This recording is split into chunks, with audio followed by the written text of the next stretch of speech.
Want to learn about a high-tech tool that can help you find minerals, gemstones, and even gold?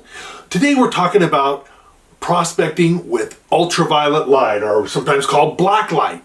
It can be a really good tool that can just light up the gems and minerals and other valuable stuff that you want to find. It can make them stand out and just glow in a way that is surprising. And while it's not a perfect tool, in some cases, yeah, it works amazing. In other cases, yeah, well, not so much. In some cases, it doesn't work at all. So it's the kind of a tool where when you're in the right kind of a situation that it works, it can be amazing. When it doesn't work, it may not be all that helpful to you. Let's take a look, though, at what the potential is for something like lighting up stuff with a black light. Okay, there's nothing wrong with your device. I just turned out the lights so that you could see this better. And one of the things about ultraviolet light is you don't do it in the bright light. You have to do it at night, underground in a mine, because there's not light down there. You can turn off the lights. But I have a crystal in my hand, and if you were hunting for this, I'll even hold it a little closer to the camera. If you were hunting for this, it's a dark colored crystal. Even in the daytime, it may not stand out very much. You could easily miss it, right? Okay, now let's say I take my black light and shine it on it. Zing! Now you can see that the thing it glows. The thing just lights up and you can see it. You'd have to be almost blind to miss this now. And that's what the power of ultraviolet light is. When you can use it, in the cases that you can use it, it can just make all the difference in the world. So hey, I'm Chris Ralph, the professional prospector, and today we're looking into ultraviolet light and how it can help you as a prospector. Now, I actually touched on this a little bit in a recent video, and I asked my subscribers, hey, if you guys are interested in an ultraviolet light video, and how you can use that to prospect and find valuable minerals, including gemstones, and I will even say if you have the right situation, you can use it to find gold. But we'll get into that in a little bit.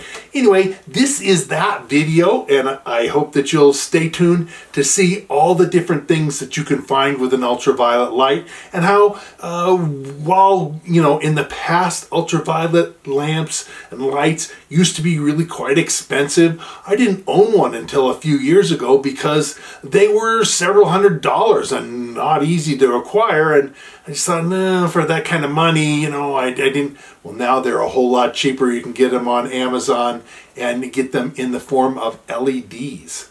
So it's really made a big difference, and ultraviolet light is something that's made a lot of difference for a lot of prospectors, but a lot of guys and gals don't know about it, and so it doesn't get used as much as it could. And so if you want to be one of those folks that knows about how ultraviolet light can help you find things, well, stay tuned for this video because we're going to dive right in right now. Now, like I said, it's not a perfect tool because of all the minerals that are out there, only about 15% of them will actually light up with an ultraviolet light. That means that 85% of the minerals that are out there, you can shine your ultraviolet light on it and it doesn't do anything. The other thing is, of course, it has to be done in the dark. Even the cloudy day is not dark enough. You need to be, basically, if you're outside, it needs to be at night. Or if you're doing it in a mine, of course, you can always turn off your lights that you have with you. And the same thing when you're hunting outside at night, you can have lights. You just turn off your lights to see by when you want to use your ultraviolet light to find minerals by. But like I say, not everything lights up, but when you do have those things that do light up, like I just showed you, they can be amazing. It can just really light up and just be something that, makes the stuff you're looking for stand out and just scream, oh, here I am, come and get me. Now, color is an important characteristic for identifying any mineral, but when we make an inspection in regular light, we're seeing the colors that are reflected back to us by whatever mineral or other substance that we're looking at. And we're limited by what our eyes can see to the visible light range. Well, there's lots of light beyond the visible light, either light that's too long of a wavelength or light that's too short of a wavelength. Light that's too long is called infrared. And a lot of times, if you have a heater and you can feel the heat coming off of it, that's actually that infrared light shining on your hand. You're feeling the heat from it. Well, the wavelengths that are too short, too fast, well, that's your ultraviolet light. It's beyond purple, beyond violet, into the range of light that you can't see with your eyeballs. But what ultraviolet light can do for us is that when you shine it on a mineral, it basically energizes the electrons of that mineral to a higher state. And as the things absorb and go to a higher state, then they fall back down. When they fall back down, they emit this fluorescent light. And for like that ruby crystal I just showed you, it emits a brilliant, like fluorescent red color that just really stands out. And that light when the electrons fall back down, it turns that into visible light. That's what you're seeing, that fluorescent red color.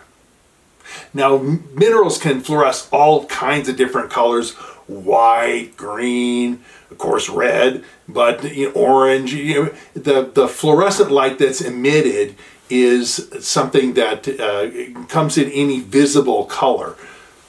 And when you see that, you see the glowing minerals, it allows you to select rocks that you wouldn't otherwise see, or see things that you couldn't otherwise note.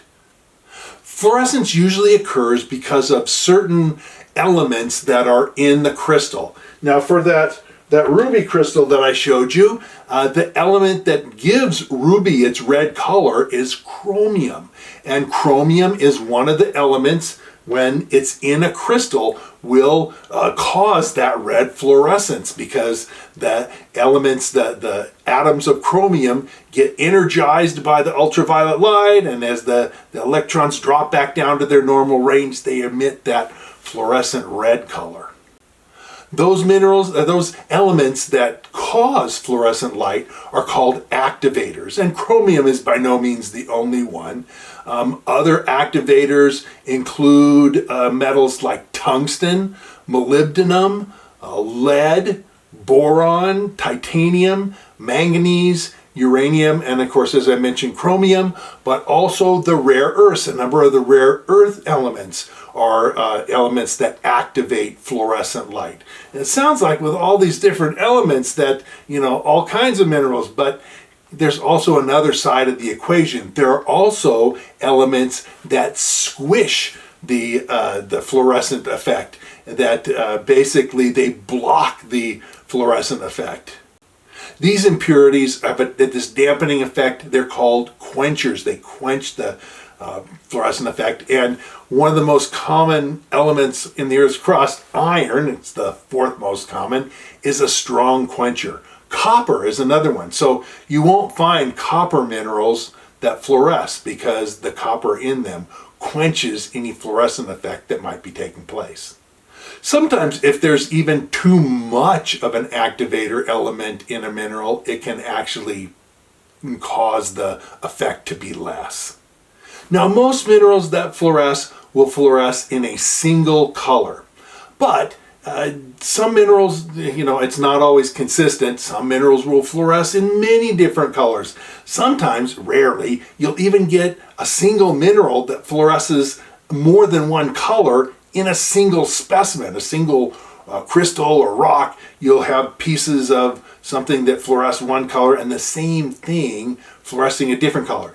That's because during the geologic process, as the material grew, Maybe there was changes in the chemical makeup of the fluids that were growing these crystals, and for a while they had this activator in them that was causing this color, and then they later maybe had this other activator element in them and it's causing a different color. And then the thing also too is it depends on the environment. So, at one mine, let's just say calcite, that's a common mineral that fluoresces. At one mine you may find calcite that fluoresces one color, but in a different mine where the calcite grew differently, it may fluoresce with a different color. And then there's also, we're going to talk more about this in a minute, there's both long wave and short wave ultraviolet light. And then basically the long wave is a little closer to the visible range, and the short wave is a little further out from the visible range of light. And some minerals will fluoresce one color under long wave ultraviolet light and a different color under short wave ultraviolet light. And so because fluorescence is so variable, and it can, different minerals can fluoresce different colors, and like I say, even rarely different colors in the same specimen. And there's a lot of times where minerals, because of how they grew, this specimen will fluoresce, and the same mineral grown in a different deposit will not fluoresce. And so you get this, it's so variable that very rarely are you able to look at a fluorescent mineral, see the color, and say, okay, this is a so-and-so mineral.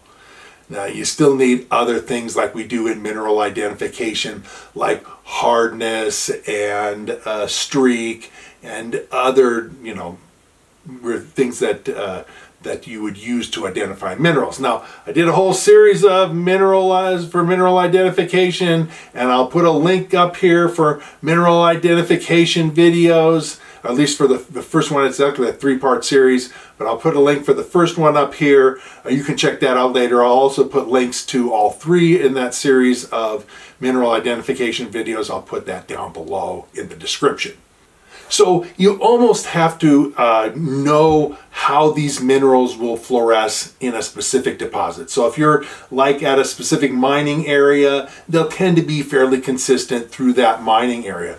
But if you travel 100 miles away, you might find it to be different. And that's why it's not a really good property to help you identify specifically on its own what a mineral is. For example, calcite I mentioned, and calcite is a mineral that commonly does fluoresce, and it's a very common mineral and found in a lot of things.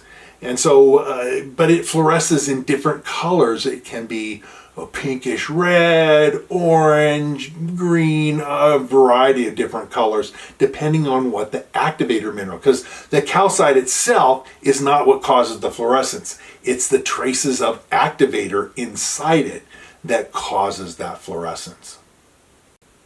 There's also an issue of intensity of fluorescence. The ruby I showed you fluoresces very intensely, but there's a whole range of fluorescing, from fluorescing a little bit to fluorescing medium to fluorescing really brightly. And so there's a range of intensity in addition to a range of different colors. And so because of that variability, you almost kind of have to determine the situation that you're in. Okay, I'm at a certain so-and-so mining area, and I find that the calcite here fluoresces green, and the fluorite, let's say there's fluorite in the ore too, that it fluoresces blue. And then you'll be able to kind of rely on that for that area. Okay, if I hit it with my black light, the green is calcite and the blue is fluorite. And so you may get other things like that that tell you what you're finding, but you kind of have to identify it first. And that's why I suggested that mineral identification video. You can basically test these, find, okay, so-and-so mining area that fluoresces this color. You can identify them in the light when you can test them. So, oh yeah, so this is what the fluorite looks like when it's under black light. And then once you know that, once you have that key, have that knowledge, then you can search for stuff and it just glows. You can search over the dumps, and there's a lot of different ways that you can do it. So, but you have to know the situation that you're in. You have to know what minerals do what, and that's why it's not a simple diagnostic property where, oh, it's calcite if it glows green, but calcite can be red, blue, white, pink, of course green, and orange as well. So it just depends on the mining district that you're in. It's kind of a case-by-case thing that you have to determine. Let me show you some examples of fluorescent minerals, and we'll talk then afterward about the practical uses for rock fluorescence, how that you can use it to find good stuff. But let's take a look at some examples first. Okay, here's a selection of fluorescent minerals. I took this picture at a museum a few weeks back, but you can see how if you were in a dark area and you hit this with a black light, which is not visible to human eyes, and then the minerals that you're searching for lit up like this, you can see how they would just really stand out. Here's another grouping of fluorescent minerals, and you can see this grouping more emphasizes the orange and the greens, but still you can see how they just really stand out with these bright fluorescent colors. Here's another grouping. I shot this recently, and you can see with the beauty of this why there are actually collectors who will collect the minerals simply because of their fluorescent properties. And here's yet another grouping showing even different colors. Now, I haven't gotten into what minerals fluoresce, what colors, and the details of that just yet. We'll get into that further on in this video. At this point, I'm just trying to show you and give you a feel for the colors and how these things stand out and how you might use it. We'll get into the details shortly. Fluorescence has a lot of practical uses for both prospectors and rockhounds. It's used professionally by scientists and engineers in mining, gemology, geology, petrology, and mineralogy. So it's used in a lot of scientific ways. And whether or not you're looking to find a gemstone or add a beautiful mineral to your collection, and like I say, we're even going to talk about how in certain cases you can use it to find gold and silver. It's going to be something that really can be of use to you in a lot of types of situations. Maybe not every time, but in a number of different kinds of situations. Now, like I said, a dark area really is a must for viewing these things because the light that comes off of them is just not, it can be bright and intense, and it looks intense in the dark, but if if I were to take that ruby and do that same little experiment out in the sunlight outside, you wouldn't hardly see anything. So really a dark area is a must, and you're talking about at night, and probably not without a huge amount of moonlight, maybe half a moon or less. New moon would be best. So you're going to need a dark area. Of course, underground you have, you can have darkness anytime. So you need a dark area that's necessary for really using the ultraviolet light at its greatest potential. You can use it at night going over mine dumps. A lot of times miners would throw out crystals or things they didn't recognize. You can find some great stuff with mine dumps. You can find rock outcrops or, even scattered on hillsides, float that's been working down. And another area that's a lot of people overlook is old mine haul roads, because the trucks would haul stuff, and a lot of times little bits of this and that might fall off the truck. They fill the truck up a little bit too full, and little stuff gets scattered, and nobody really looks in the road. So haul roads, especially along the shoulders, and maybe in the middle of the road it gets run over, but along the shoulders it can fall off there and just sit. And so I've actually found some really good, nice mineral specimens on the shoulders of old dirt roads that were used for hauling ores. The mineral scheelite, which is an important ore of tungsten, it typically has a bright blue-white kind of a fluorescence. Geologists and prospectors looking for tungsten, looking for scheelite, and other fluorescent minerals sometimes will search at night with these ultraviolet lights. If you are looking for crystal specimens, and actually scheelite crystal specimens can be really valuable. searching on old scheelite, old tungsten mine dumps can be very productive. Again, I say that if you're searching and prospecting for rare earth minerals, some rare earth minerals fluoresce really nicely, and they can easily be found with a black light. Many gemstones, and I'll tell you a little bit more about that when we get to gemstones, talking about it in a minute, but many gemstones, including, like I showed you, ruby, but also kunzite, diamond, opal, topaz, spinel, and others can fluoresce. And so, black light can help you find gemstones. That a lot of times people screen gravels when they're doing searching for gemstones, and you can hit that with your black light and it just lights up the gemstones that you're looking for. So it can be very helpful when you're doing gemstone, especially screening and that sort of stuff. Now, as far as diamonds, only a small percentage of diamonds fluoresce, and they fluoresce a kind of a blue color. That's the typical thing, but it's a small percentage of overall diamonds. So if you're hunting diamonds just with a blue light, you're probably going to miss 90 or 95% of the diamonds, because only a small percentage actually have this blue fluorescent color. But if you go on to one of those, boy, it'll light them up, because they do fluoresce, the few that do fluoresce quite brightly. So let's talk about individual fluorescent minerals and different species of minerals that fluoresce, and ones that are good for hunting with a black light. And we'll drill down and we'll talk about the details of these things, and how using a black light, using ultraviolet light can help you find these specific minerals. Like I say, there's lots of other minerals that fluoresce, but we're going to take a look at some common, well-known ones and how it can be helpful for you. Now, like I say, I mentioned scheelite is one that's very commonly, prospectors hunt for scheelite with a black light. I had some friends that were actually shipping a scheelite ore, and that's how they, in the mine that they were working, how they could tell, where the rich ore was and where the material that didn't have very good grade, they would use a black light. They also could go out on old mine dumps that were worked in the old days when people were working for tungsten. They would go out on the mine dump and pick up chunks of rich ore that were tossed out by the old miners, because they couldn't use a black light and see the ore there. So they were able to use this very profitably. So if you're involved at all in tungsten, then scheelite, it fluoresces a white, blue-white kind of color, and it's really bright.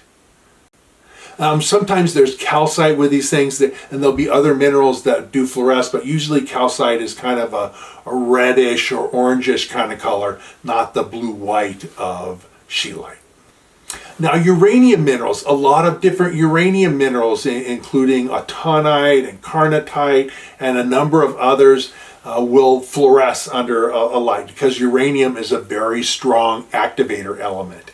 And so prospecting, especially for oxidized or secondary type uranium deposits, black light is a great tool for that and can be very productive. Even the darker uranite or pitchblende type ores will fluoresce if you put a drop of nitric acid on the uranite, on the pitchblende.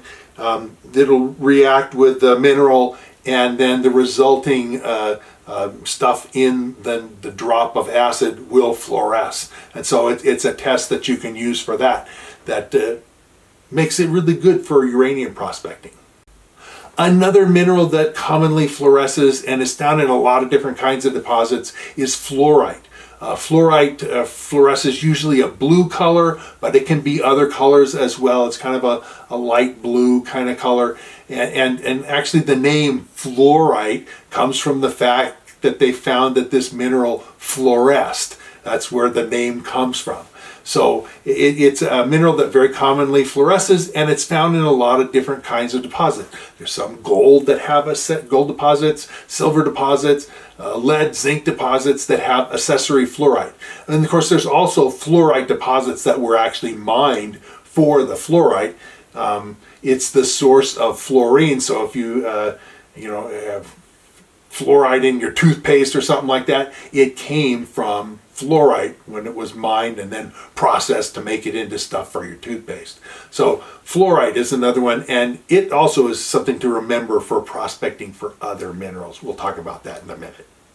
Okay, I mentioned calcite several times. Calcite is a very common mineral and a mineral that often fluoresces. But like I mentioned, it can come in a variety of colors depending on whether you're using long wave or short wave ultraviolet, or whether you're what impurities that it happens to have in it from the environment that it grew in.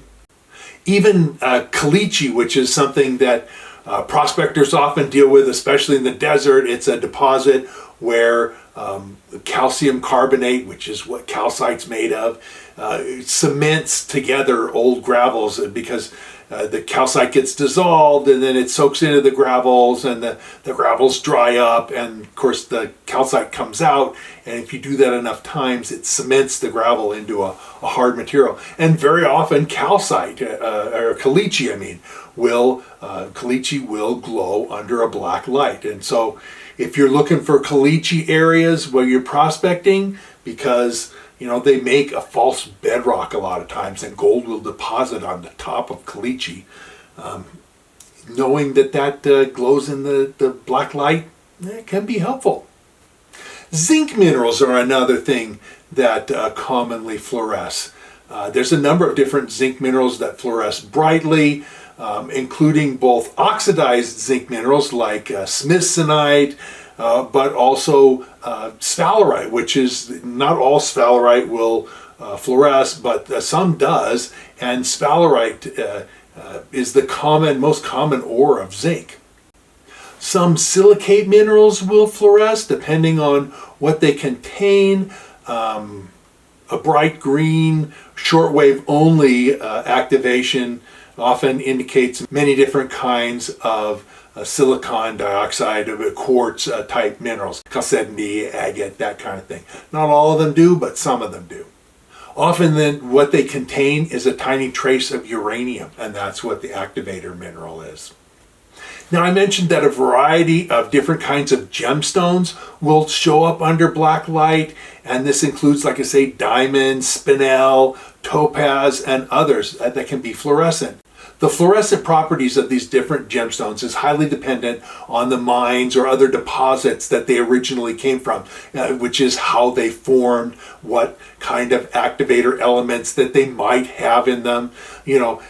Elements or gemstones that have chrome in them, so like ruby, emerald, alexandrite, and some others that have chrome in them will fluoresce because of the chromium in them.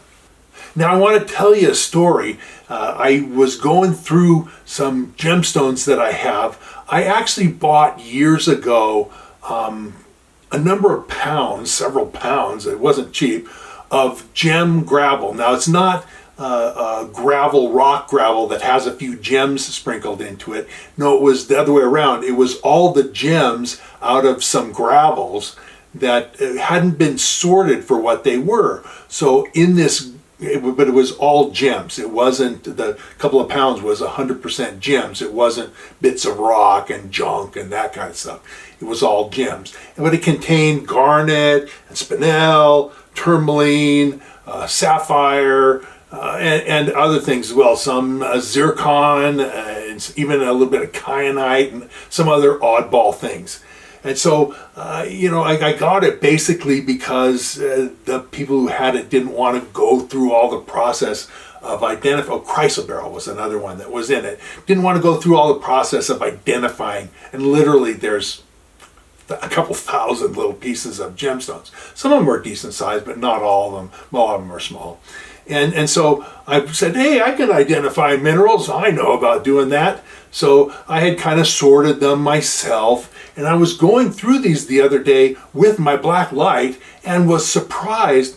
Chrysoberyl, which is one of the things that was in there, isn't supposed to be able to fluoresce. but I got stuff that fluoresced red. Well, the form of chrysoberyl that has chromium in it that causes it to fluoresce red is called alexandrite, and it's very valuable. So I may have some weak alexandrite in my chrysoberyl, and I know that this deposit that this gravel came from, it did produce a little bit of alexandrite. So I got some going through and testing to see whether I have some color change chrysoberyl that's in that. So, you know, using the black light to identify things can be really, really valuable. And it can be very useful in identifying gemstones. Now, if you guys want me to do a gemstone ID video, well, let me know, and I'll be glad to do something like that. I've got some tools for doing that. I've got some meters and, of course, the black light and other things that I can use to identify gemstones. I kind of already did this set of videos that I mentioned that were just about identifying minerals, but I could do one specifically about identifying gemstones if you're interested. So if you are, give me a comment and let me know, and I'll put that on my list of stuff that I need to get done. Let me show you some fluorescent gemstones just to give you an idea about how that works. Here is a cut ruby, and it's a real bright glower. And most ruby will fluoresce a nice bright color like this. But there is some that doesn't fluoresce much, just because, in fact, it may not fluoresce at all, because ruby can also contain iron. And iron is one of those quench minerals. The chromium that colors the ruby red is an activator, but iron that can be in there can quench the effect of the chromium. So most ruby is a good color like this, but not all. Here's a natural ruby crystal perched on the matrix of calcite, and this calcite doesn't really light up, but the ruby, you can see the beautiful red color. It lights up, and of course, you know, if it'll light up in a raw specimen, it would light up in a finished cut gem too. Here's some beautiful emeralds that are beautiful green, but they fluoresce red because the chromium is what gives the color green to emerald. It's interesting that chromium colors emerald green but ruby red. But still, when you hit it with the ultraviolet light, the chromium does the same reaction and gives you this red color. Now, it's even more common with emerald to have iron in the crystal as a quencher, so only some emeralds will fluoresce like this. A lot of them will just not fluoresce at all. I looked at a few of the emerald specimens in my collection, and none of them fluoresced like this. This is a specimen of topaz, and a lot of topaz fluoresces yellow like this. Not all, but a good amount of it does. I tested some of my topaz, and a lot of it did fluoresce. And I know that there's a topaz mine in the state of Nevada, and the topaz that comes from that mine fluoresces yellow like this, even though the outward color of that topaz from Nevada is blue. This mineral is spodumene. The gemstone is called kunzite. And interestingly, it is pretty much the same color by normal natural light, but it fluoresces this kind of pink to lavender kind of color. And this actually is one of the main ores of the metal lithium. And this mineral, spodumene, is mined for lithium all over the world. And so black light would be very helpful if you're prospecting for lithium in pegmatite type deposits. It's not all that useful if you're looking at dry alkali lakes, as in some places, but where the pegmatites have lithium rich minerals, usually the mineral mined is this mineral spodumene, and it does light up almost always with a black light. Okay, let's talk about gold. Now, unfortunately, gold itself does not fluoresce. And so you can't directly find gold with a black light. But I'm going to tell you a secret, a key that a lot of prospectors don't know or don't understand that can help you find gold with a black light. Okay, so the gold itself is not going to show up with your black light. But some minerals that might be associated with the gold can help key you in that there's going to be gold there. And that's the thing that I want you to get in your head, is that you can find gold looking at other minerals that are closely associated with gold. And silver too. The same thing works for silver as well. I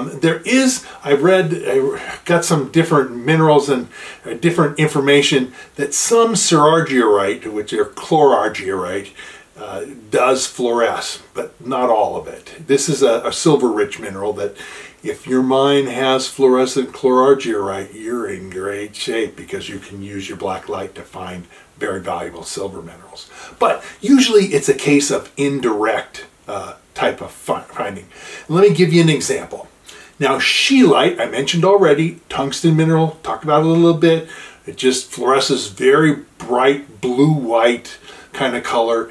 And, that mineral is something that's not unusual to find with gold. Now, more often than not, there's not scheelite with gold, but some deposits have scheelite, and some deposits that there's gold and scheelite deposits nearby. Some have both, but some have just the two.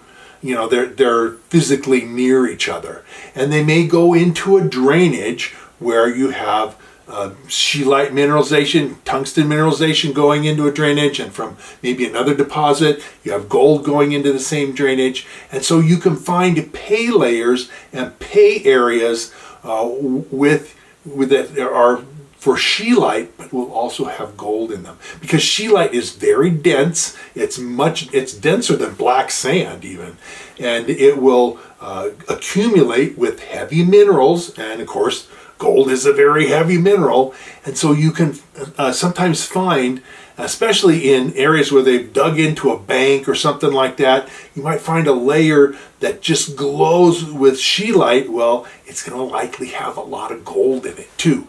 So you can use indirectly scheelite to find gold.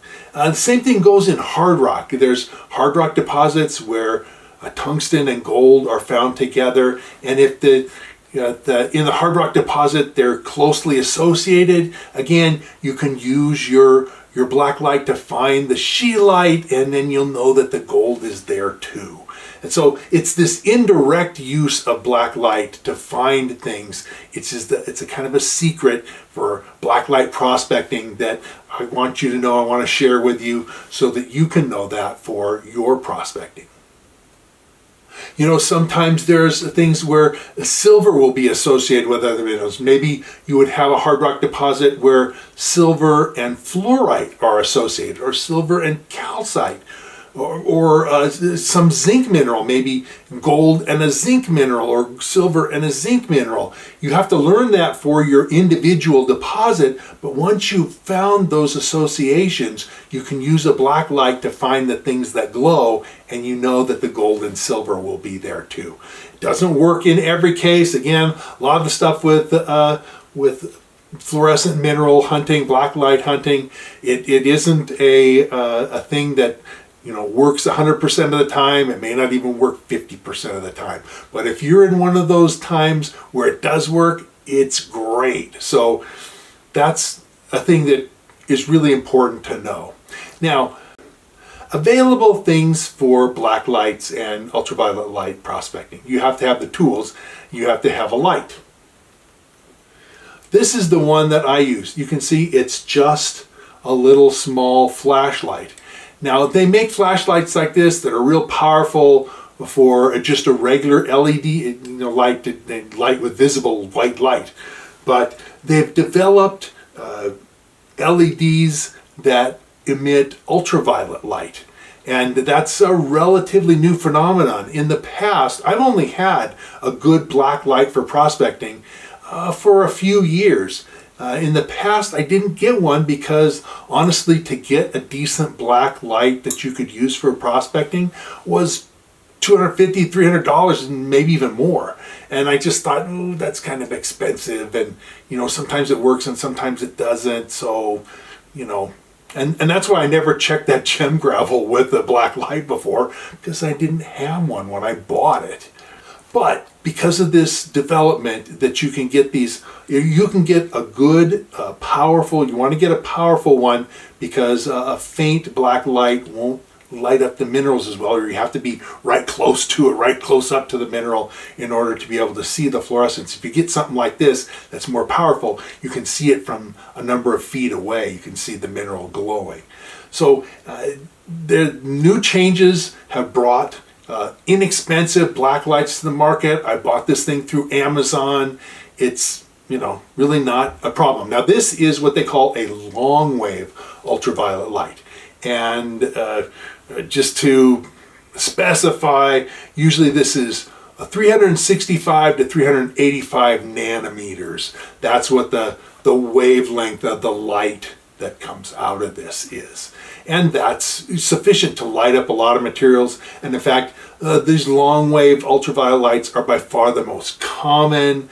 Shortwave is out there, and it has its place, but these long wave ones are just so common and so available and so inexpensive that there's really not a good reason not to have something like this available to you. Now the shortwave type of light, it still is expensive. You know, it's done the old way, which is they have special fluorescent tubes, and you have to have a big battery that and a big transformer that will amp whatever your DC battery is up to a high voltage to run the tubes. And then you have to have a filter, because a lot of times these the tube lights, neon lights, they're that kind of thing, like a fluorescent light.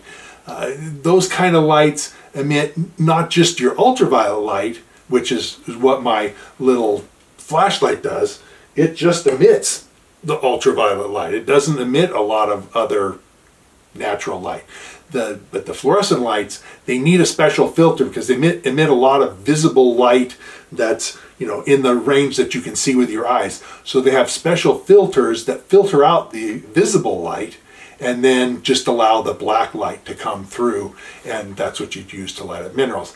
Now, you really can't get yet shortwave things like this run by an LED, but they are developing them, and I've seen signs. I've seen a couple of things for sale, not already packaged in a nice flashlight like that, but they're working on it. And I predict that in coming months and coming years that you'll be able to buy a flashlight like that that's in the shortwave range and for a reasonable price. And it'll be powered by an LED, and it won't require an expensive filter on it. And so prospecting in the future with both long wave and short wave will be really easy to do.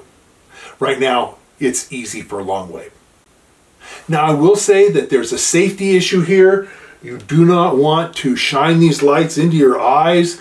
Ultraviolet light is the light that that causes problems with your eyes when welders weld, and you know, if you're not wearing a good welding filter or welding goggles and welding a mask, you know, you're gonna damage your eyes. You can damage your eyes with these things. They're also the same thing that'll give you sunburn, you know, so you're not gonna just leave it on your hand and try and sunburn yourself.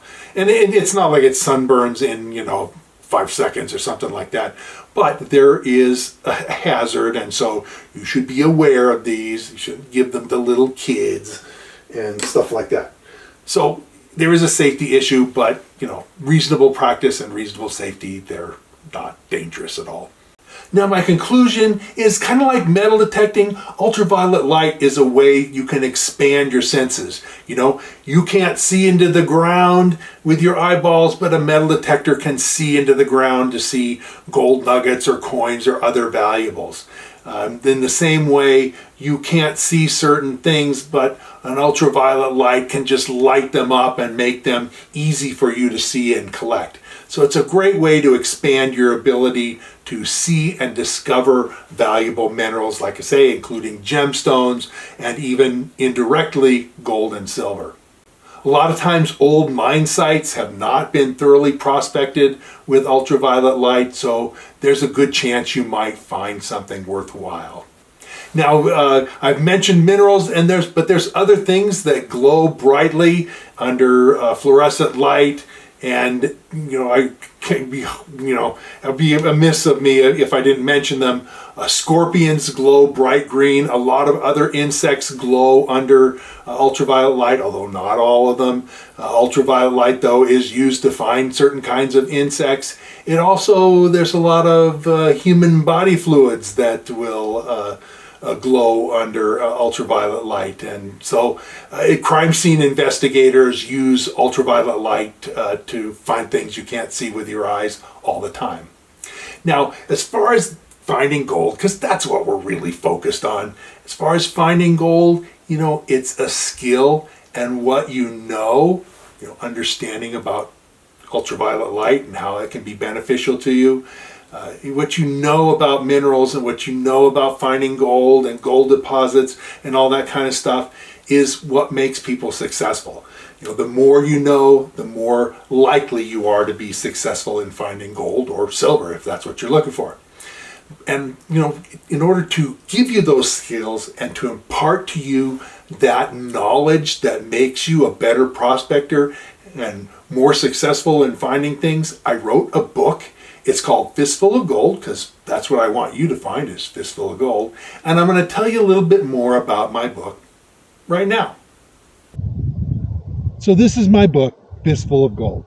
You can see it's an encyclopedia distilling down my 45 plus years of prospecting experience, plus my degree, into the parts that you need to know. I spent most of 10 years writing this.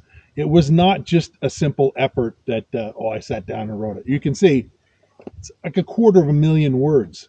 It's not something you're going to read through in a day or maybe even a week or more. But it's got a lot of information and reference material that you can come back to. You can read it once and read it again and get more out of it, because there's just that much depth of material in this. I wrote this book because I want you to have the skills to go out and find fistfuls of gold for yourself. And if you have the skills and know what you're doing and get out in the field and make a real effort, you can find significant gold. It's not easy. I'm not going to tell you that, because, gold, it wouldn't be, close to $2,000 an ounce, which is what it is right now. It wouldn't be so expensive if it was easy to find. It's not easy. You just can't walk out into an old gold field and start picking up nuggets. If the gold was easy to see and find, the old timers would have picked it up and taken it themselves. So you got to have skill. You got to know what you're doing. You got to be able to master what it takes to find gold, and you've got to have the persistence and put in the effort to find the material, to find the gold or diamonds or gemstones that you're looking for. Now, this book has geology, it has facts about gold, it has stuff about diamonds and platinum, but it's mostly about gold deposits, how gold deposits form, how placer and nuggets form, all the questions you've probably wanted to ask. The book is available on Amazon, and I'll put a link to it in the description below, but you can look up on Amazon, Fistful of Gold, and by Chris Ralph, and find this book. Now, the book, if you look on it, it has a very high rating. It has like a 4.7 or 4.8 out of 5, which is really high. I mean, it's hard to please everybody, but I'm close to a 5 out of 5, not far from it, right? So it's been out. I've sold more than 15,000 copies of this book, and I've had tremendous response, tremendous positive response by the people who buy it. And I think if you buy it, you'll be just as happy with it. Now, in addition to my book, I also have a website that I do, and I'll tell you a little bit more about my website and show you some images from the website right now. Now, my website is nevadaoutbackgems.com, and I'll put a link to the prospecting page, this prospecting encyclopedia page, down in the description below, but you can find it at Nevada Outback Gems. I sell some jewelry, turquoise, other gemstones there. I don't always keep the inventory perfectly up to date, so if you're interested in anything you see, do contact me first before trying to send me money or anything, because I want you to be able to get what you order. But the website has lots of different stories, old adventures, even some stories, true stories from the old time miners of the 1800s. So I think it's something you'll find interesting. The other thing I want to go back to is that all my comments, I want you guys to ask questions on the comments for my videos. I answer 100% of the comments that are made on my videos. Now, sometimes if somebody just says, hey, great video, I really enjoyed it, the comment may just be, well, I'm really glad you liked it. Or, if it's a simple question. And sometimes I get people who ask me questions, oh, it would take a book to answer that question. And I recommend that they just buy the book. But I answer all my questions. I try to help people as much as I can. I'm here to help you. So if you're interested in gaining the skills, if you're interested in knowing what you need to know to be successful, follow along with me. Subscribe to my channel, hit the bell so that they'll let you know when I come out with new videos, and I try to do that pretty much every Saturday morning. And you'll enjoy with me, you'll come along with me, we'll have an adventure together, and we will find some nice gold and see what it's really like getting out in the woods, or the deserts, or the mountains, wherever we land, wherever the gold is, wherever the diamonds are, wherever the platinum is. Come along, we'll have some fun. And I'll see you real soon on the next video.